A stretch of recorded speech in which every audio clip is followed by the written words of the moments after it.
Hai, kembali lagi guys. Ini kisah suara di sebalik pintu.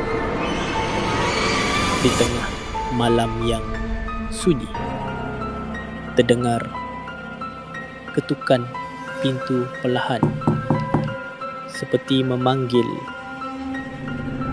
dari sebalik pintu yang sudah lama terbiar. Ketukan itu semakin lama semakin kuat. Terdengar suara bisikan perlahan dan menakutkan. Jangan buka. Sesungguhnya kau takkan pernah selamat. Tiba-tiba ada bayang-bayang yang bergerak di bawah pintu. Ada sesuatu sedang menunggu di sana.